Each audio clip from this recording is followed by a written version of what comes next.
am live. Hi, YouTube. We got one more thing to go live on. And then we can get started.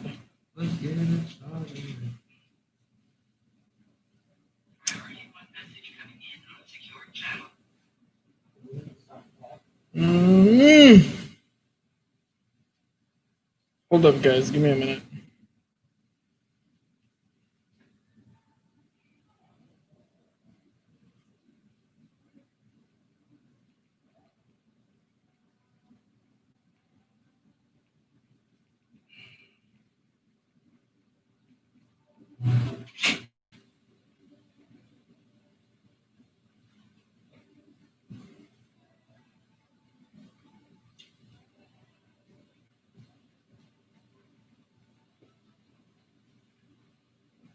Okay.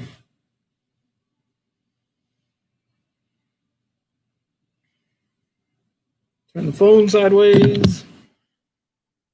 30 minutes of streaming we'll use about... Okay. All right. Okay. Get in position. Oh, God, dude. Getting comfortable today. Am I hearing myself? What is wrong with this thing? Okay.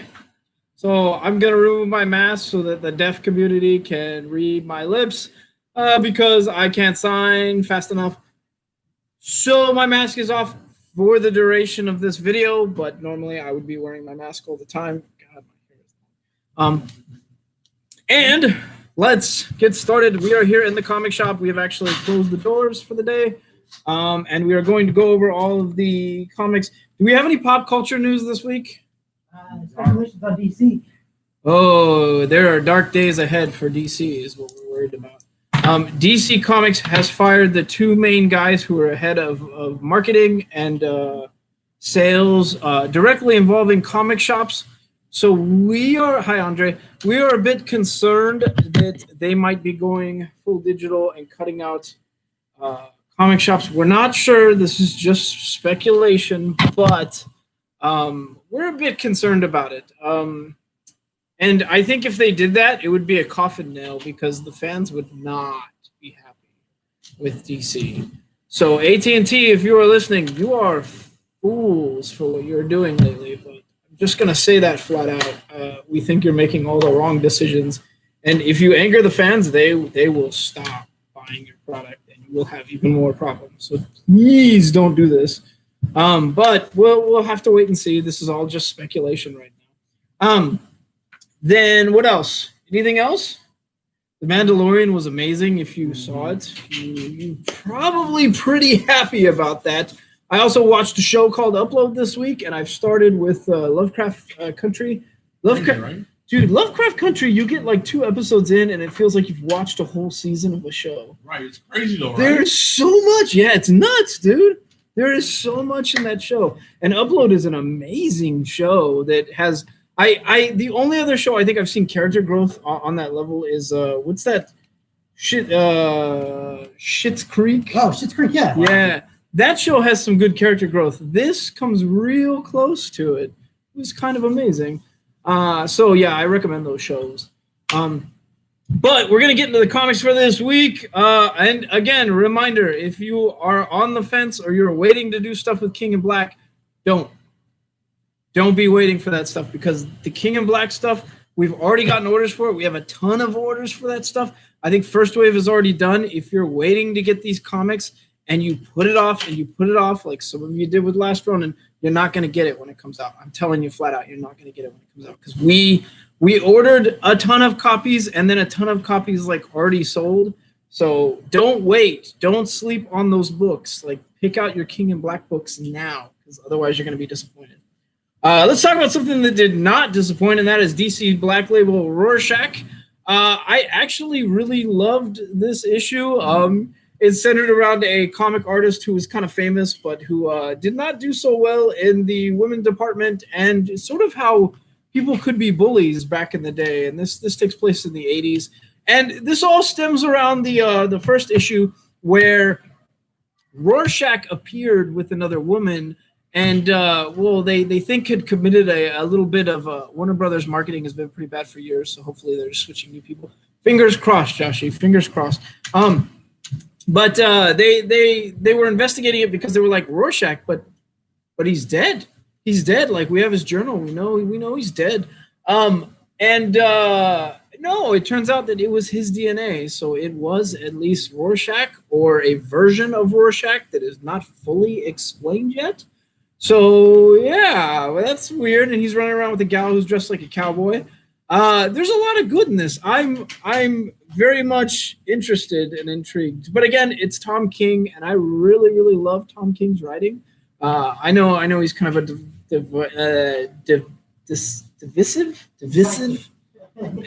not decisive, divisive character in the community. I know that some people are divided about him, but I love Tom King, and this has been awesome so far. So I can't recommend it enough. That issue in particular, it feels very Doomsday Clock-ish, which feels very Watchmen-ish, so it's perfect. Next is Thompson, Fernandez, Maiola, and we're talking about Teen Titans, the final issue. Sad face, not really. We all know that, there's Teen Titans Endless Winter that is coming, so that's in the future. But this team is, as far as this team is concerned, as far as the current Titans are concerned, I loved this iteration of the Titans. They were a good team. I had a good time with them. I thought they wrote characters really well. I really bonded with, what's his name? Cannonball? What's the chubby kid's name? I can't remember his name, but I like that character a lot. That character was written well. And we finally get to see the kiss, which, if you know the two characters whose tension has been building for like issues upon issues upon issues, it finally happens in this issue, so that's great. And they're still pretty divided because Damian's gone, and they've had a lot of like a rocky start. Are you guys going to have to switch back? We have no idea right now, no idea whatsoever. The mall's moving to 25% capacity, so we don't know currently. But I got to get to the reviews. So this issue is great. The art is great. The story is great. More importantly, it's a good ending. I wouldn't say it's a great ending. It doesn't tie everything up with a bow. I mean, Damian's still not tackled. He's still sort of a loose end. But it's a pretty good ending, and I'm kind of looking forward to Endless Winter, so we'll have to wait and see.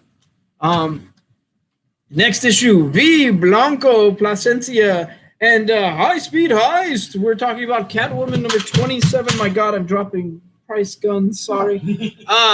Catwoman number 27, which is, well, it is a high-speed heist, and it delivers as expected. These Catwoman books lately have been really fun. I think they're sort of written to be filler, but they're not. Like, they're actually kind of fun. But it does feel like the space between, like we're all waiting for the Bat and Cat book to drop. I will say, at one point in this issue, Catwoman employs a bunch of orphans to do some stuff, and it felt very child soldier-ish. It was a bit weird.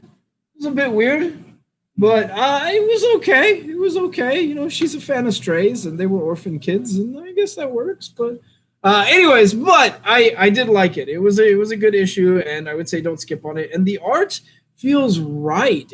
This is how a Catwoman book should be illustrated. It was great. It felt good. So yeah, come pick this up. It's good.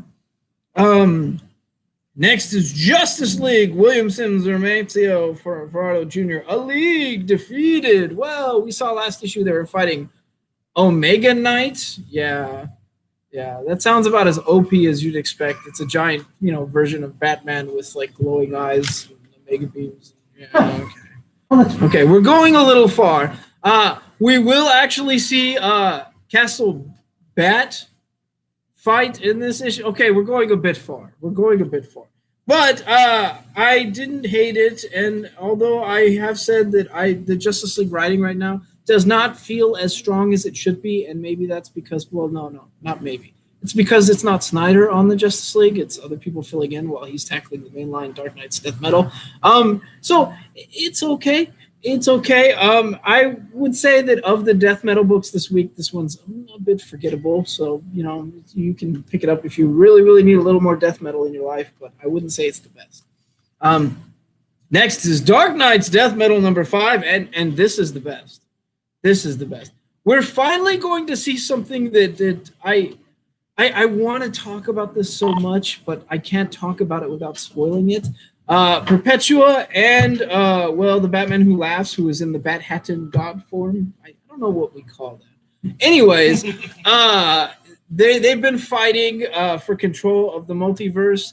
Meanwhile, like everyone else is sort of gathering together to decide how they're going to fight back, and it's a very metal ending. Now, we speculated a lot about Batman at the beginning of this and how he had the Black Lantern ring, and some of that is answered in this. So we get an answer on that. More importantly, we get the team. The Trinity is going to divide up and put together their own teams.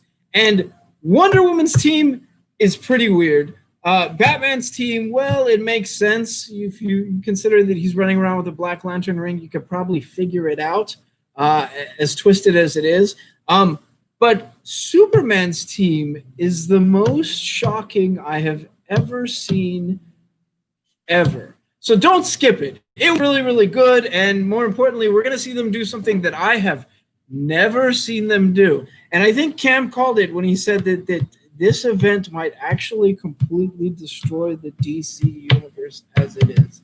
More importantly, they might be fixing the timeline. When I say fixing the timeline, I mean all of them. Every single division caused by a crisis event might be being fixed. So this is some heavy stuff. So don't skip it. 100% across the board, don't skip it if you're a DC fan. This is great.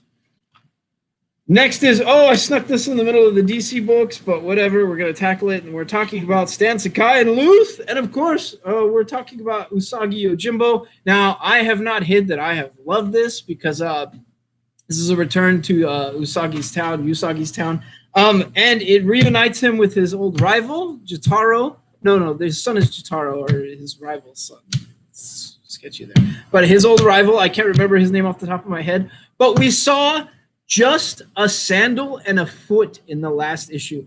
And I said, oh my God, I bet you money. And I turned to Yogi and said this. I said, I bet you money that is the sandal of his old sensei, his old one who taught him everything he knows about the sword, the lion. And I was correct. I was right. So we're getting, if you're into Usagi, this is an amazing issue that should 100% not be skipped. It is wrapping up this whole Home to Homestead saga a bit. I think we're going to see him return to the Adachi Plains.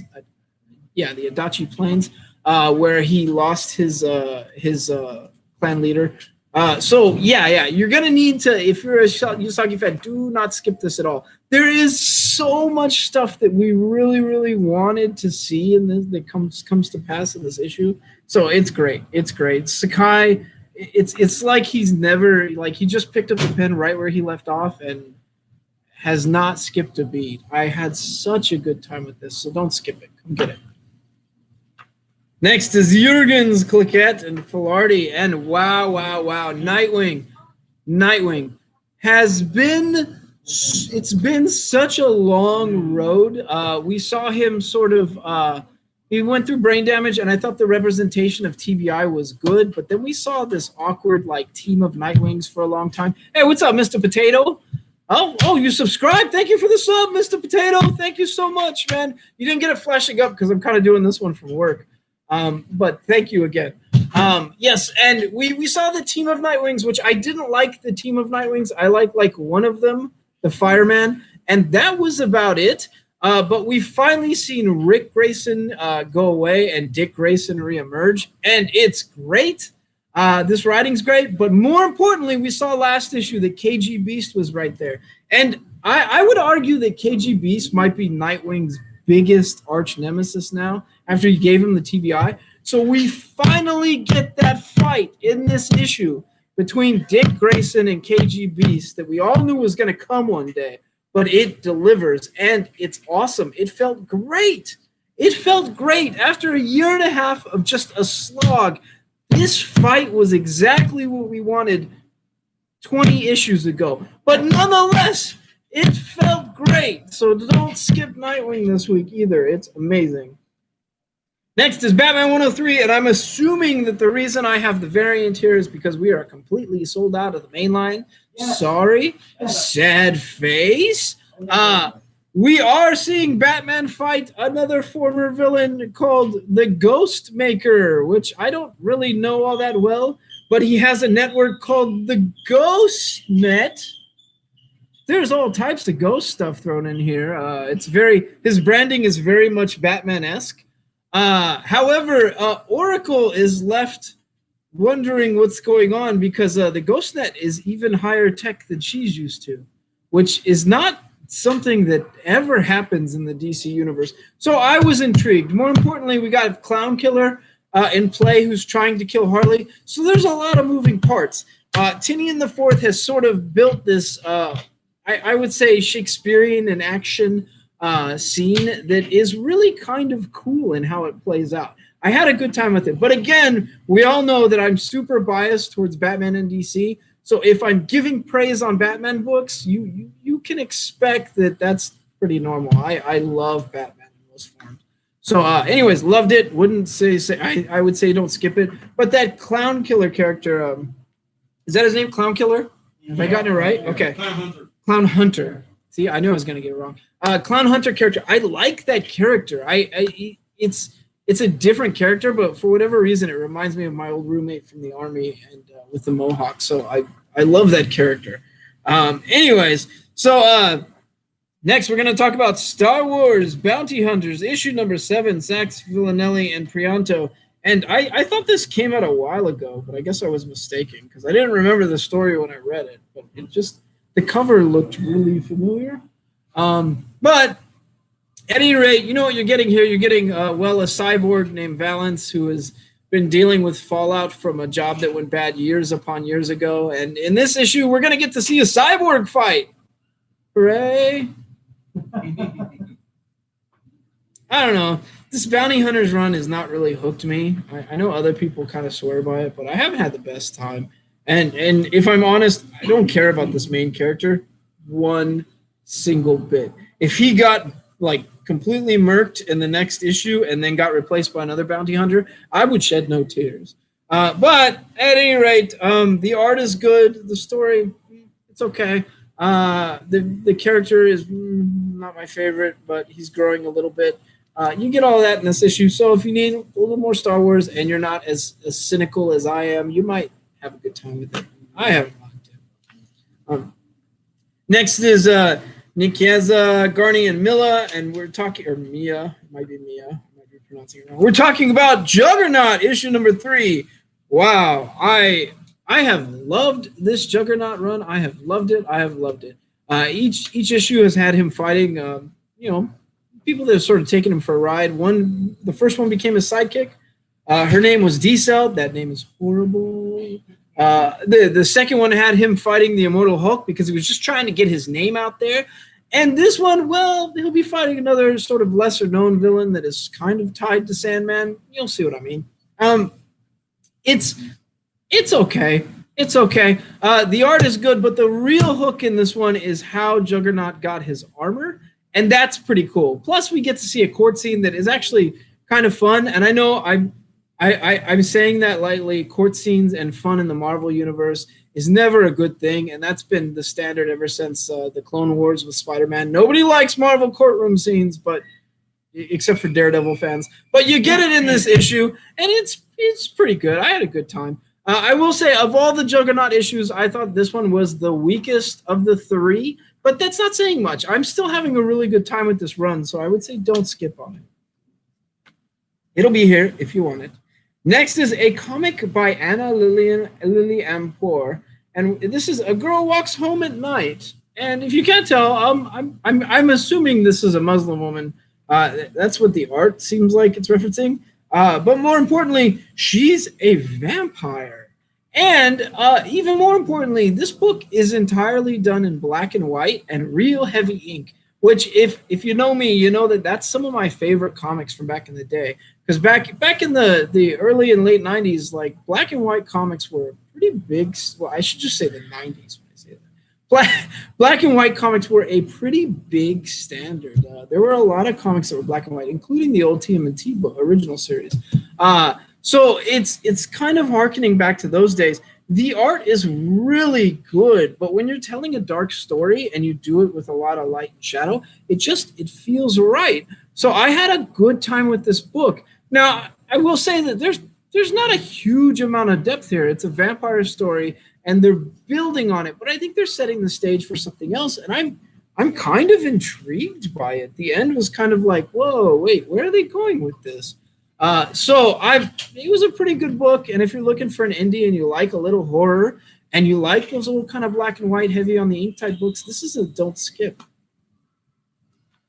Next is Ta-Nehisi Coates, Leonard Kirk, and Matt Mia, and we're talking about, of course, Captain America. Now, I remember about a year or two back, I was saying that these Cap books were not very good, that they just kept referencing Captain Hydra, and I wasn't having a good time. And then about 6 months back, I said Ta-Nehisi Coates really knocked it out of the park and made it just amazing Cap again, and finally gave him this big climb back, which is what I wanted.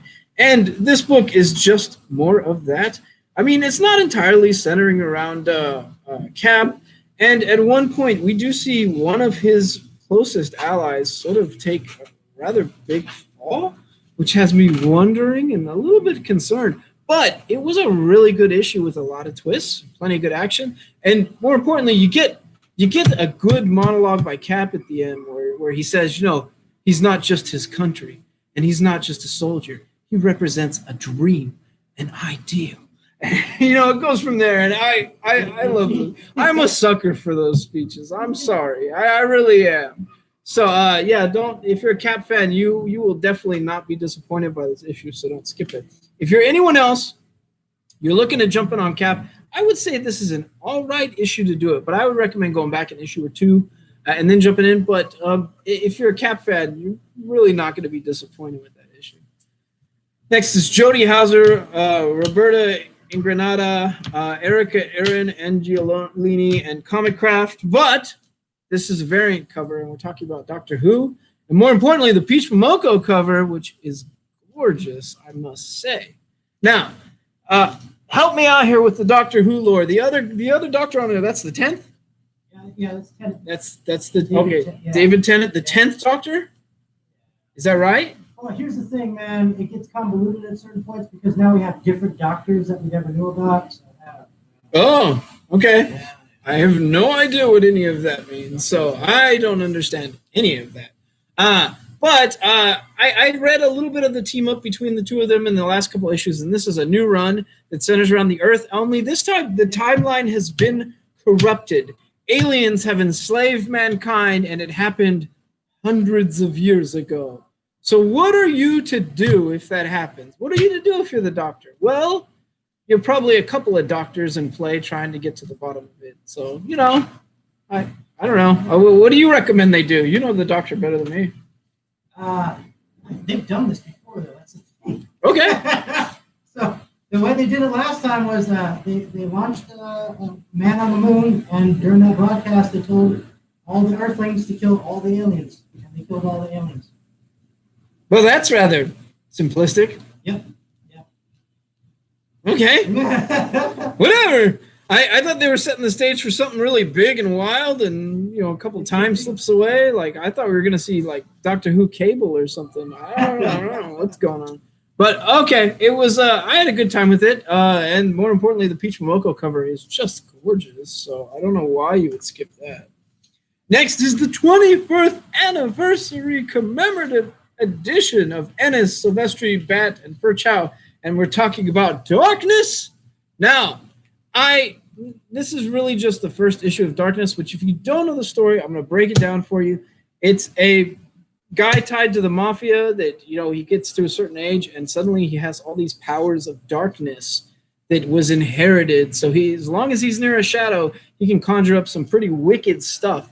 And there were 2 games made out of this. Cam, did you play those games? You didn't play the Darkness games. They were amazing. You felt like a god at times, just ripping things apart. So I had a good time with those games. I wasn't too into the comic, though. The comic is very it has a Spawn feel to it.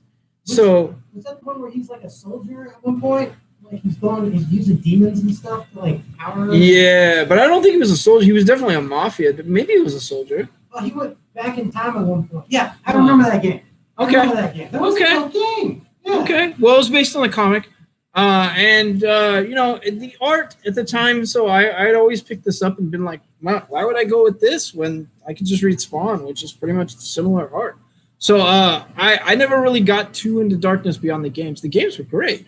But this will be here if you feel like going down, I don't know, memory lane. Next is X of Swords, Hellions. So this is Wells, Carnero, and Curiel. And, well, we got to get this over, you know, quick. The Hellions are kind of a disposable team. They're essentially like X-Men Suicide Squad in a lot of ways. They sort of get thrown out there and killed and thrown back out there and killed. And, well, don't get too attached to characters during the X of Swords event is all I'm going to say to you. I can't spoil it beyond that, but if you know Mr. Sinister, who is currently leading the Hellions team into Araco, you know that things are probably not going to go well. That's all I'm going to say. You know Mr. Sinister, you know what he's probably planning on doing. So, yeah, that does go down. I will say of all the X of Swords this week, this one, yeah, it was okay. I would say it's about middle of the road between all of them. There was a much better one and a worse one, but this one was okay. So next is Something is Killing the Children. James Tinian IV, Werther de Ladera, and Miguel Muerto. Now, we have to discuss this issue.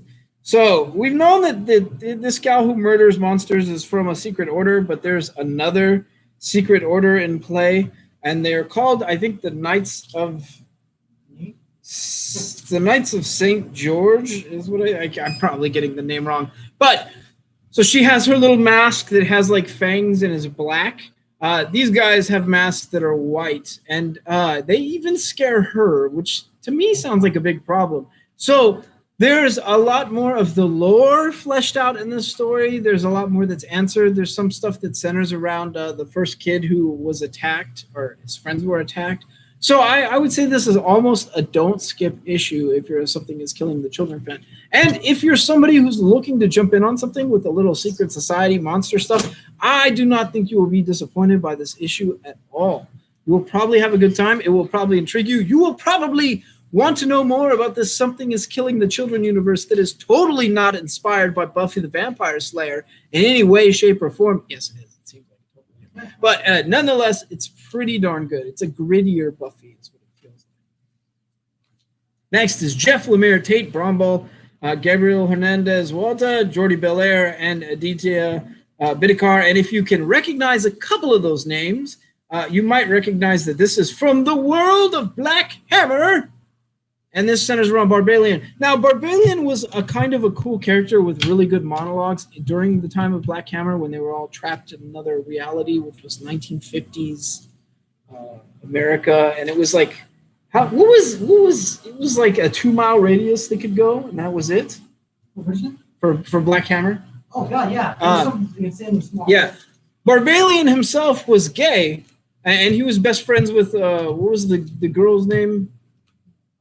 Jude something. I can't remember the names. It's been so long since I read Black Hammer. But he was a really interesting character. He was a gay superhero who's best friends with the girl who was foul-mouthed and was stuck in a young girl's body. And I really loved this character. And now we're finally getting his backstory. We're getting a little bit more explained about him. And, you know, how he came to be the character that he was. And it's awesome. I mean, really, all of this takes place in what feels like an alternate timeline of the 1980s, and it's super interesting. And then you get flashbacks to Mars and where he originated from. So obviously, this character is very Martian Manhunter inspired, but and because he shape changes too, he's a good character. But I would say that if you were trying to jump in on the Black Hammer stuff, this is a pretty good book to do it. Now, it won't cue you in on a lot of the other characters. But Barbarian as a character is really kind of cool, so I would say don't skip it. Plus, anything with Jeff Lemire's name on, I just can't recommend enough. Like he's such a good comics creator that you just can't skip him. So just don't. Don't skip it. Next is Dark Horse Comics and Ubisoft. Yeah, I'm not a Ubisoft fan. Kevin Scott, Martin Tunica, and Michael Idiot. And this is Assassin's Creed Valhalla, or as I like to call it, Vikings Season 8? Is that what we're up to? I don't know. That game is very close to you. It's a Viking story, and I have to tell you that game really feels like the Vikings TV show. At times, like they almost ripped it off. Like I think there's a character named Bjorn Broadside. Historical figures. Yeah. Bjorn Ironside is a real historical figure, but Bjorn Broadside, who looks very much like him. Okay. The main character looks like a mix between Ragnar and Lagertha, depending on if you pick male or female. Yeah. And my friend, who was actually super into this game because he likes Vikings, was thoroughly disappointed when I told him, "Did you get to any of the Viking rap battles yet?" He was like, "Say what now? Say what?" I hated to burst his bubble like that, but that's part of the game. So in this, do we get a Vikings rap battle? Not really, but we get a little bit of Viking lore, and they sort of try to, it feels like Viking lore, but they tried to shoe in the assassin stuff, which, okay, it's an Assassin's Creed game, but let's be honest, if you're going to make a game about Vikings, people are going to care about the Vikings more. Just like if you're going to make a game about pirates, people are going to care about pirates more. That's what happened with Black Flag, and I have a sneaky suspicion that's what's going to happen with Valhalla. But I will say, I wasn't bored. It's a Viking story. It was kind of cool. There's a couple twists and turns. It didn't feel as telegraphed as I thought it was going to be. But again, it does feel like I'm just reading an episode of Vikings, the TV show. If it sounds like something that'll appeal to you, snatch it up. It's pretty good.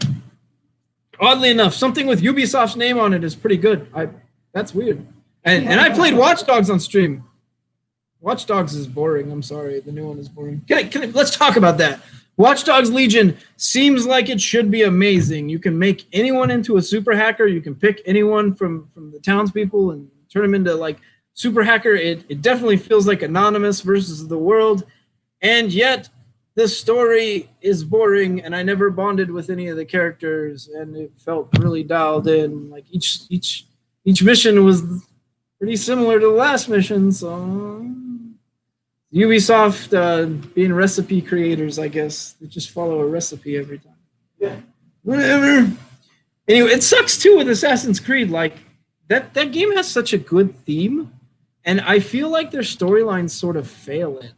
Like if they ditch all the cyberpunk side of it and just do an assassin story and just center around fleshing out like that guild a bit more and stuff like that, people would be super into it. Dude, that first one was like the whole world got the whooped over its eyes. Like, Right? It was great. And then they just got weird. I stopped playing about the time that I was playing Assassin's Creed 4, the French one, the French Revolution one. Yeah. And like halfway through the game, my character, the face, like all the skin fell off and it turned into a mess of polygons. And it didn't fix. I had to play the whole game with a mess of polygons on every cutscene, and I was disgusted by the end of it. I felt like I was staring at the Lawnmower Man Part 2 or something. It was horrible. So that was where I decided I was done with Assassin's Creed games, and I haven't gone back since, except for Black Flag. I did play Black Flag for a little bit. But every time the whales breached next to your boat on Black Flag on Xbox, your game would crash. What? Yeah, and they didn't fix it for like 2 years. That sounds like an easy fix. They never fix things. That's why everyone gets mad at Ubisoft. They put these games out. You know, they sell initial games. They offer DLC, but they never fix bugs, dude. At least not on the consoles. They probably do on PC. Weak, Ubisoft. Weak. Your shit's weak, Ubisoft. It's weak. Probably shouldn't be saying that on Oh, it's true. I'm sorry. Next is created by Joss Whedon, Blue Sun Rising. This is Greg Pak, Lalita Kumar Sharma, Daniel Bayless, and Marcelo Costa. And this is Firefly. But more importantly, we're centering around Sheriff Mal, which is actually really fun. I've loved him being a sheriff. You know, the way he's very blunt and the way things just turn to shoot first, ask questions later. I love that about the Firefly universe. I love that about him as a character. And more importantly, how is the art? I don't know if you guys remembered, I was super critical of the art because it felt like it was just a bunch of sketch pad stuff. Like it was really heavy on pencil and really light on ink. And this is not. And I don't think they swapped out the artist, but if they did, I wouldn't be surprised. But this felt really well done. And so the art was good. The story was good. It definitely scratches that Firefly itch. I had a great time with this. So, and Ma Reynolds pops up in it too, which is kind of cool. Yay. So, yeah, don't skip on it. Don't skip. In fact, you could probably jump in on this Firefly if you've been waiting for a good spot, and this would be a pretty good one. Granted, it's kind of wrapping up the Blue Suns Rising thing, but it seemed pretty good. Next is a book that caught me completely off guard, and this is Sullivan, Muddy, Popov, and Endworld, and we're talking about a dark interlude. But are we? Are we? Let me ask you something. There's another realm that has ties to fear called the Fearscape. And there are people that walk through it with like sort of strange heads here and there. One of them's glowing and he kind of is sort of a master of dreams. And then there's really good dialogue. And it's tied loosely to a library of like, you know, life deeds. It's the dreaming.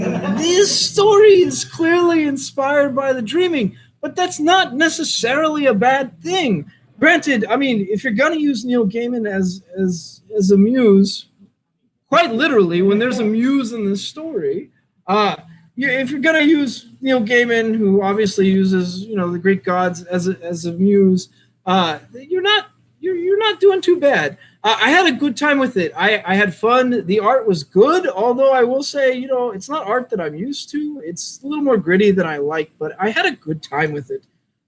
It's a bit adult at times, just like the dreaming. And the dialogue was great.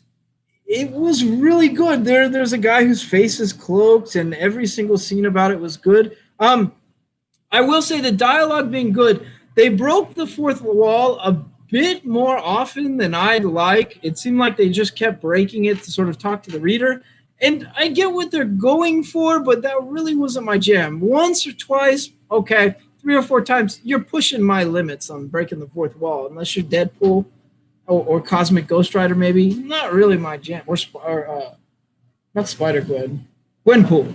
Gwenpool. She-Hulk. Yeah. She-Hulk does it too.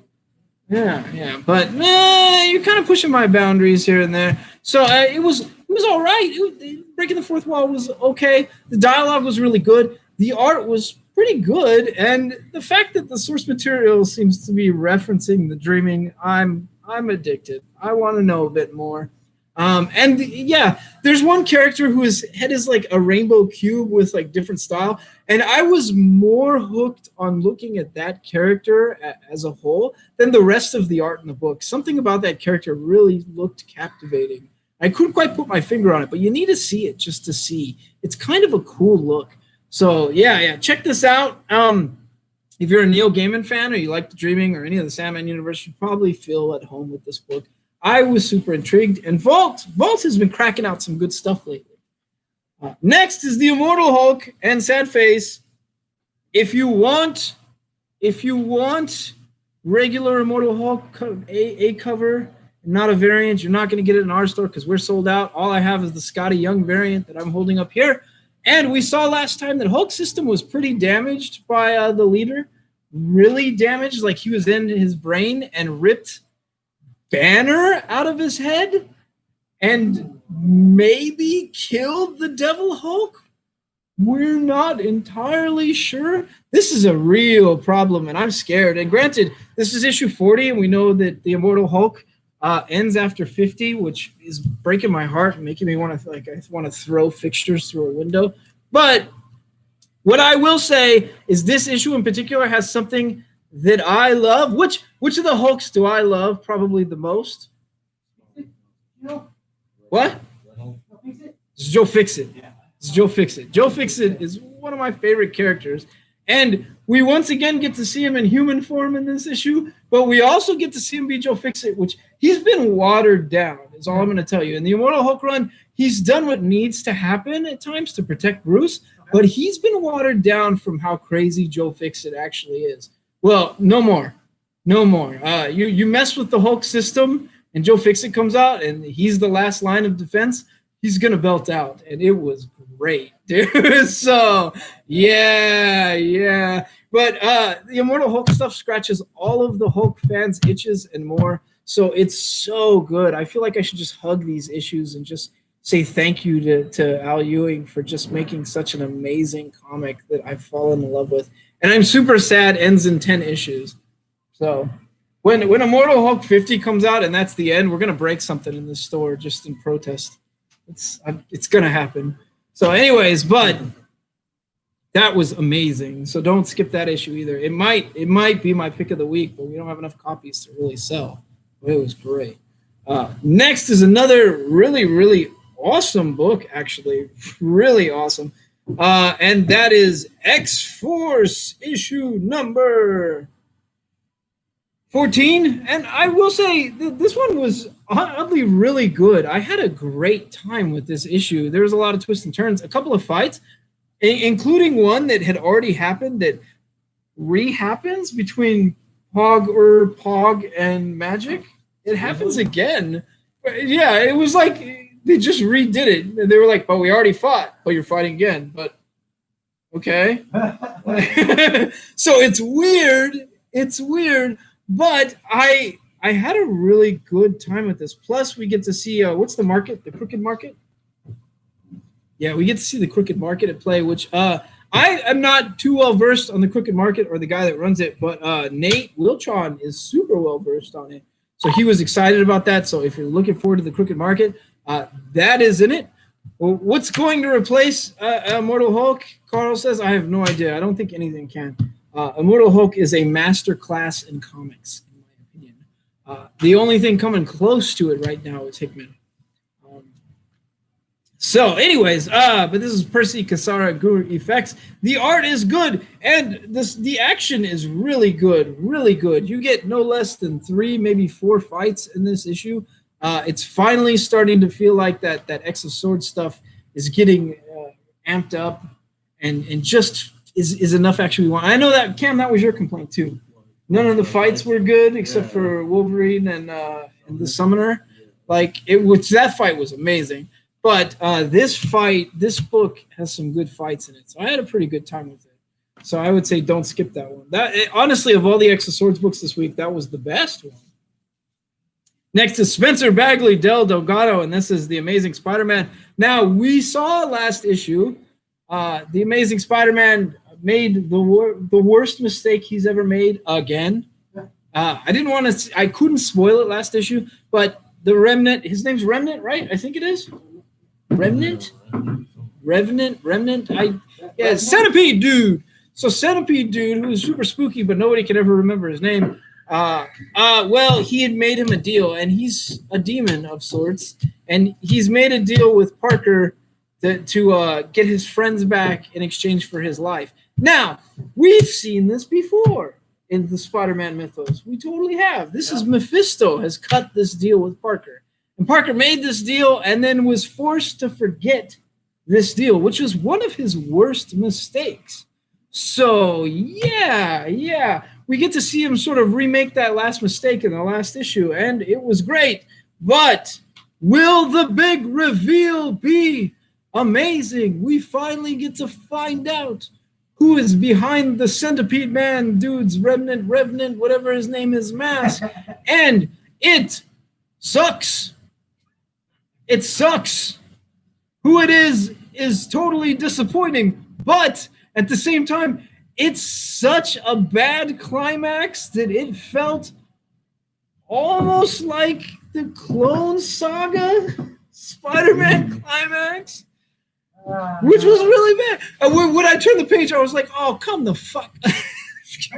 It is cringingly bad. So for that issue, for that reason alone, I would say don't skip it.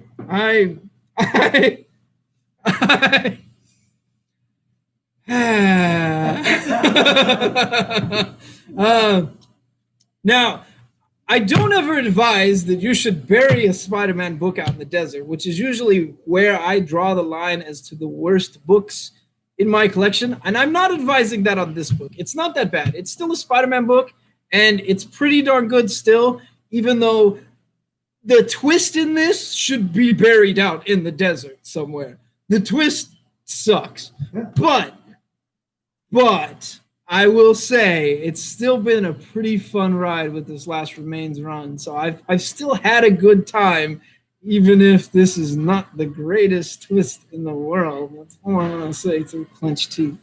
So you'll see. You'll see. And you'll probably be like, oh, that's stupid. Did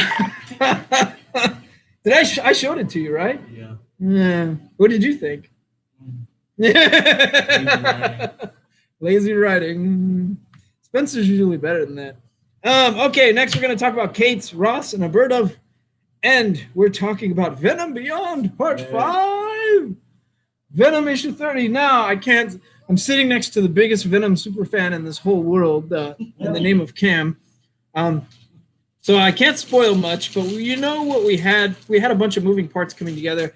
We found out that this world, the Dylan of this world, has pretty much turned everyone into symbiotes, like living symbiotes, and the symbiotes have control as a hive mind. And meanwhile, the last remaining characters include an Agent Venom that is in the form of Annie, his mom, which is weird. And then Parker's still alive, and oddly enough, Cletus Cassidy is a good guy. Yeah, and we definitely get a Venom pool at play too. So there was a lot of wildness going on, and it's building towards this fight, and the fight was pretty good. I had a good time with this fight, and more importantly, it just feels like they're getting ready to scratch that King Black itch. Because they reference it, and you know that Dylan as the Codex suit looks very reminiscent of Null. So it's coming. But we're all just getting ready for that itch to be scratched, which I think takes off next month, right? Yeah. Oh, no. Symbiote Spider-Man. Oh, yeah. Symbiote Spider-Man does kind of count. We're going to get to that, actually. We're going to get to that. It wasn't quite what I thought it was going to be. But all those Symbiote Spider-Mans are never quite what I think they're going to be. So, but this Venom in particular, don't skip it. It was great. It was great. Yes, it was pretty good. The way it played out. Yeah, but don't skip it. It's a good final fight there. Next is Widowmakers, Red Guardian, and Yelena Belova. And we're talking about Red Guardian and White Widow, which is pretty good. They have Black Widow on all of these covers, which I was waiting for Black Widow to make an entrance, and I didn't quite get it. And frankly, I'm not the biggest White Widow fan. Are you? Not really. I don't know anyone who's really huge into White Widow. But it was a pretty good run. And more importantly, the Red Guardian always, to me, feels like Zangief as a superhero. So I kind of like him, and I like how blunt he is and brutal he is. You know who else he reminds me of? He reminds me of Love Sausage from the Boys comics in time, but a little less comical. I mean, he's still funny, but he's just not quite as funny as Love Sausage was, so it's pretty good. I wasn't bored, and I would say as far as number ones go, I had a pretty good time with it. But it's really it's a one-shot that's sort of setting the stage for what's about to happen in Black Widow is what I think is going on. So, yeah, don't skip it if you're a Black Widow fan. Granted, it's not going to scratch the Black Widow itch, but it's pretty good. Next is Star Trek Voyager 7's Reckoning. Now, my Star Trek knowledge mostly ends at Voyager, and this centers around 7 of 9, who was a Borg, who was part of a hive mind. And she's since been detached, but she still identifies as Borg, right? Yes. Yeah, she still very much does. And she's one of the Voyager crew. And it's interesting because this issue in particular, the team responds to a distress signal and goes to help some people. And when they get there, they find that these people live very sort of in the same kind of not quite hive mind, but the same sort of tight-knit mentality. Mm-hmm. And 7 of 9 is sort of finding that she's got a little bit of a bond and kind of a pull there. So it was interesting, and they're fleshing out these characters a bit more, which I didn't think they could do, 15 years after it first aired. So I had a pretty good time with this, and I'm gonna go ahead and call it and say this was the strongest of the Star Trek builds in recent or books in recent years. So yeah, grab it. It's awesome. You've been loving the Immortal Hulk stuff trades, Carl? Yeah, they're great. Here's a character I knew nothing about. It's called a gretsuko. Meet her friends, and I was schooled by Nate that this is a anime on, I guess it's not really anime, but it's sort of cartoon anime inspired on Netflix. I think it might be American produced, but I'm not sure. But it centers around a character who's main character who's at night is really into metal, which is very weird because I remember there's like a Detroit Metal City and like manga and anime and live action TV show that is all about the Japanese metal scene. So the Japanese love metal apparently. Have you heard baby metal? No. Dude, there's like a Japanese schoolgirl. They're like 12 years old. They do like metal, and they got an adult like screamer, like an American dude, just to do some stuff, and they rock, dude. Nice. Okay. So the Japanese metal scene's pretty cool, and oddly enough, I had a good time with this. Now it's just a collection of character stories and what's going on, and yeah, to me they all kind of look like living Funko Pops. I felt like I was looking at Funko Pop the movie in comic form, but I wasn't bored with it, and I would say check it out if you're looking for a little bit more anime inspired comics. So yeah, it was all right. Next is The Devil's Red Bridge, issue 2. Now, I said it last time. This felt like a gory version of either Usagi crossed with Mulan. And that's really what you get here. You have a woman posing as a man to be a samurai because her brother is not so brave. Meanwhile, she's pretty well trained with the blade. And there's a lot of clans and war going on, and there's just a lot of like Japanese chess pieces. So while I did say Milan, which is a Chinese legend, it has that feel with the whole gender swap, position swap thing. But the feeling of the fight scenes and all the twists and stuff is very, very samurai, and it's good. It's bloody, it's gory. In fact, the first issue, I think the only colors in it were like red and black and white. Mm-hmm.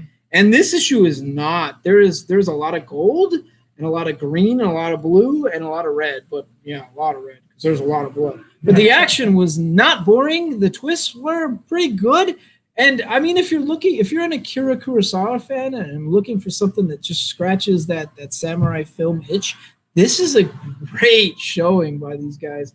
So again, who did this? This is Vault Comics again. Vault, what's going on over at Vault? You guys are shaking some things up in the right way these days. Good, it was great. Next is created by Joss Whedon, and we're talking about Mariko Tamaki, Natasha Bustos, and Eleonora Bruni, and Willow, which every one of the covers are done by the famous Jen Bartel. Jen Bartel, one of my favorite artists. And so, yeah, what are you getting here? Well, I will tell you, we knew the second Willow found a witch town that felt like it was at home to her, that felt like it was, where she needed to be, that there was going to be something sinister under it, and it was going to build towards a big fight between her and the town. And we knew we were getting that in the last issue because that's what it came down to. They didn't let people leave the town. And that's going to be a problem because you don't try to control Willow. And more importantly, if you try to fight Willow with magic, you very quickly learn that she can wield the powers of a goddess pretty quickly. She can get dark and sinister if she needs to be. And the final fight in this, although it's not as dark and as sinister as I would have liked, we don't get Dark Willow. You do get a final fight that is very Willow-esque and it fits the Whedonverse perfect. So yeah, if you're remotely a Willow fan or remotely a Buffy fan, you should be loving this stuff. I've honestly liked this better than the current Buffy comic on the shelf, which I like that comic quite a bit. So yeah, don't skip on this. And this is the final issue of Willow. She's going right back to Buffy. This is just her side story, and it was awesome. Next is She of Sorrows, Dueck, Cormac, and Birch. I'm going to go ahead and let Yogi guess the plot for this, okay? Ready, Yogi? Mm-hmm. So, there's a guy in a diving bell suit on the cover swimming up. Okay. And the comic centers around the main characters finding out that there is a ship in a very treacherous part of the ocean filled with gold. What do you think they're going to encounter under the water? Yes, a curse and ghosts. Zombie shark. Zombie shark, curse, and ghost. Either way, we're talking monsters. We all know they're going to encounter some kind of creepy underwatery thing that's going to like kick the crap out of them. Does that mean that this story is bad? No. I mean, it's clear. It's something we've seen before. But the dialogue was pretty good. The art was really good. I mean, really good. And as somebody who doesn't normally like gritty comics, there is something that they do with the shading in this book and the way it's drawn that just feels great.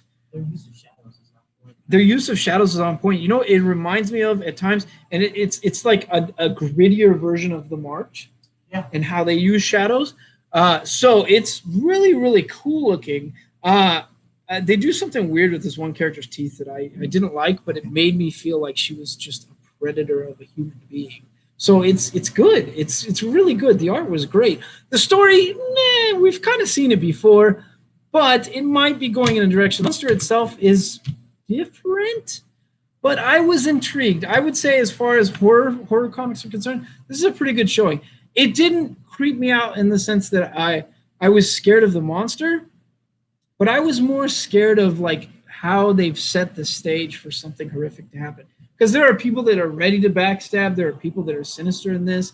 They're going to a treacherous place. There's definitely a monster there. You know, there's a lot of messed up stuff that can go from here. So I can't wait to see what they do with it. So I wanted to read issue 2 the second I finished issue 1, and I think that's a good sign. Now, Symbiote Spider-Man King in Black. Now, this is the variant, which is a pretty darn good variant. We didn't have any more of the main cover, but let's discuss this book. Now, there are rules towards using Symbiote Spider-Man, and usually the rules center around the fact that Parker needs to be in the past. Usually, it needs to be a previous version of Parker. And the other thing is, I think the previous issues, we've seen him get his mind wiped, right? Right? Well, definitely seen that before. We've seen that before. The other reasoning for it is if you can't wipe his mind, what else could you do to sort of reset it? You could probably play with time. And Kang the Conqueror. What? Yeah. So I've sort of set the stage as far as spoilery as I can be.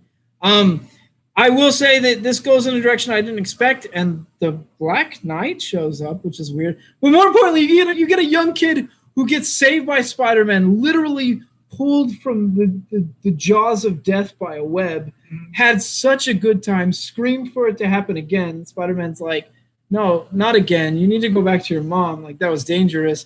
And when his mom shows up and goes, who saved you? He goes, Daredevil. So, okay, let's go on about this. The writer has a great sense of humor, and that comes out, I'm sorry for the spoiler, but that's just one of a few jokes that are made in this.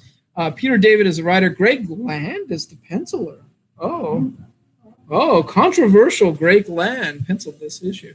The art feels a bit old school at time and a bit new school. And yeah, you got to see the cover. It's not Greg Land, the cover. It's a variant. If you understand Greg Land, you'll understand why people joke about the covers. He's known for tracing Sports Illustrated models and porn for his covers. That's the rumor, is that he's done that and converted them into stuff, but he hits every deadline. So he's never really been set aside. He's a very, very controversial artist in the comics universe. But the story delivered on all fronts. It was funny. It was hysterical. We get a certain guy who likes to watch in this issue too. I was not bored in the least, and I'm kind of excited to say I want to know where they're going with this. Now, I will say, if you're not a fan of the older art, this has a very 90s feel to it, but that's what you get when you get Symbiote Spider-Man. You get a little callback and stuff like that. So it was a pretty good issue, and it had me wanting to know more. Now, is it going to scratch that Null itch? Are they going to just completely leap into the King in Black and Null, and all of a sudden you're going to know what that event's all about? No. Should I keep my eye out for whoever's watching? Yes, you should. Okay. You should keep your eye out for whoever's watching. Well, that's dope though, man. It was good. Next is Cable number 6, and this is Exosaurus. This is Duggan and Noto.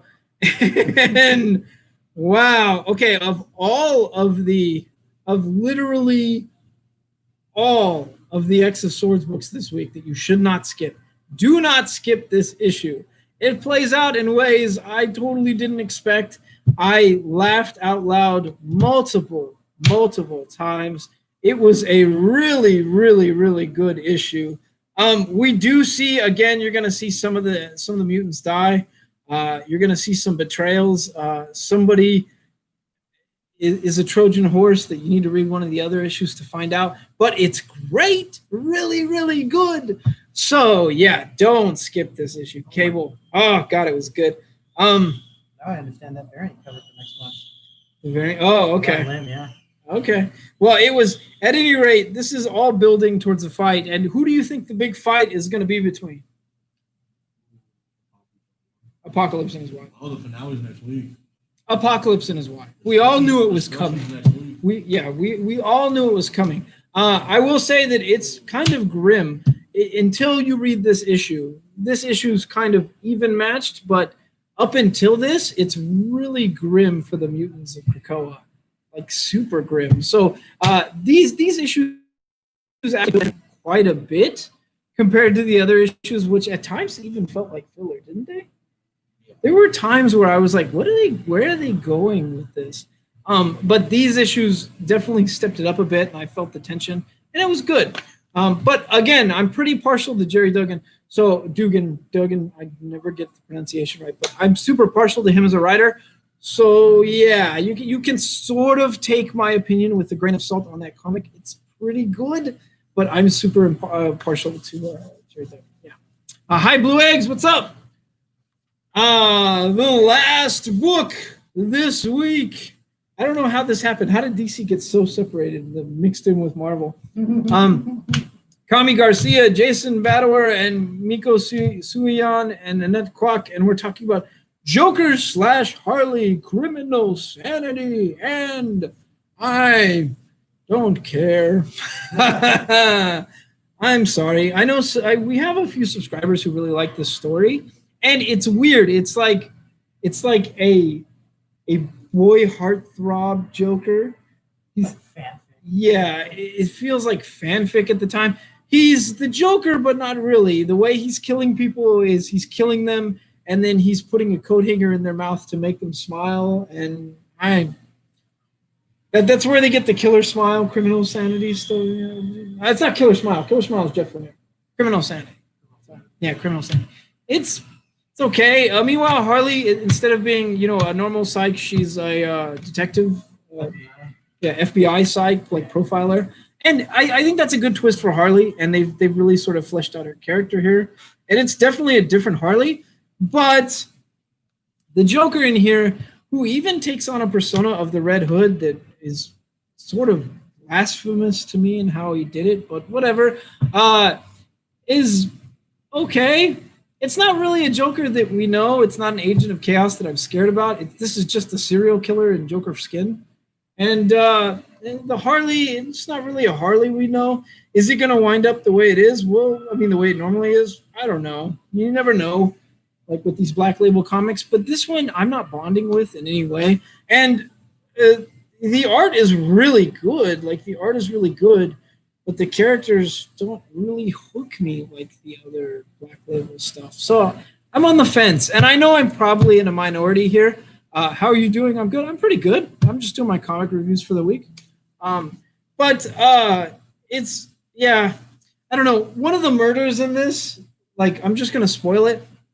there's a murder where these kids go to play this game that it's like electrified inside the game. I've never seen a game that was like electrified inside of it. Like that's part of the game. Like Operation? No, it's like an arcade machine where it's supposed to like get. And they're like, it doesn't work. But do you smell something? And they open it up, and there's a guy that's like being shocked. Like, who cares? Who cares? First of all, that's not anything we know in this world. So my suspension of disbelief was already pretty low, and now it's like I'm just bored. So it just went off the rails. Second of all, I'm not really hooked into these characters, and I don't know. It's weird. It's weird. If you want to see a boy band version of Joker, who is not so much an agent of chaos as just a serial killer, Check out the Snyder Cut. and you want to see another version of Harley that is somehow as complex but a different character entirely, check out Joker Harley Criminal Insanity. It's okay-ish. It's the okayliest book this week. There we go. Whatever. Okay. So my picks of the week are going to be, I would say, Cable for the Marvel Universe. Had a pretty good time with that. For the DC Universe, that could be. Yeah, okay. So my indie pick of the week is Something Is Killing the Children, because it's got weird secret society monster stuff, which is all kinds of fun. And then my DC pick of the week is going to be, where's my DC books? Sort of lost on my DC books. They're in the bottom of the stack. They would be, but they're not in here. What is going on here? I know where it is. The stack is possessed. Oh no, it's Rorschach. Oh, Rorschach. Who are you pulling for a pick of the week? Death Metal? Oh no, it's definitely Rorschach. But I have a very, very big sort of Watchmen itch these days. Ever since Doomsday Clock ended, I was like, I want more of that. Yeah. So this Rorschach is kind of scratching the itch. If you don't like detective stories that are sort of wild like that, then definitely my DC pick is probably definitely. Yeah, so don't skip on any of those books that I just named. The rest you can pick and choose, and we will see you next week. I always feel like we should say something, should have some kind of catchphrase. Like Fanboy Planet at the end of their podcast is always use your powers for good. But we never have a catchphrase. We just have the dance. The dance, man. Do the dance. The dance. I always feel like we should have a catchphrase. Well, we don't have music to go with the dance now, so it's a little fun. Yeah, it's a little weird. Yeah. A little weird. We'll see you guys next time. We'll see you next week. Green Machine song? Yeah. Oh yeah, the Green Machine song. I'm gonna hit this. Just singing cadence. They say that in the army, the covers might have found. Who says that? All right. Dunsky. Done.